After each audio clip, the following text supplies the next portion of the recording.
Political changes in the air after the French rejection of the proposed EU constitution. The outcome of Sunday's referendum was an embarrassment for President Jacques Chirac, who's expected to announce a government shake-up on Tuesday. As Robin Oakley tells us from Paris, there are many questions about what's next for Europe. Many among the crowds who celebrated the emphatic defeat of the European Union Constitution Treaty and of the French political establishment in the Place de la Bastille insisted they were still strong pro-Europeans. They just didn't like the version of Europe they saw in the treaty. But will there be any other version? How will Europe cope with the impasse the French rejectionists created?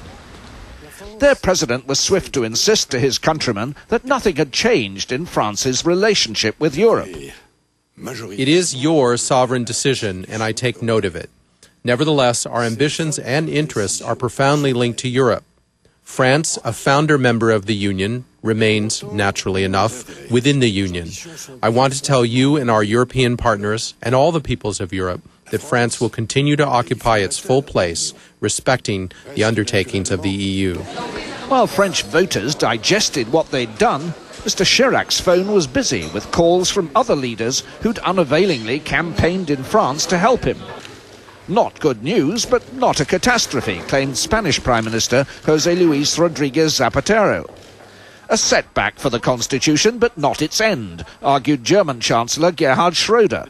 It wasn't, he insisted, the end either of the Franco-German partnership. In Brussels, EU officials urged others to continue ratifying the treaty.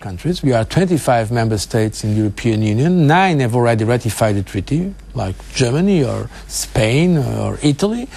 And we have to look at it taking in consideration the broader picture. So it's very difficult to draw a European conclusion based on one country, even if it is a very important country.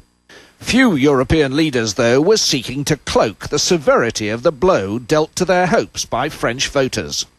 Indeed, the result raises profound questions for all of us about the future direction of Europe.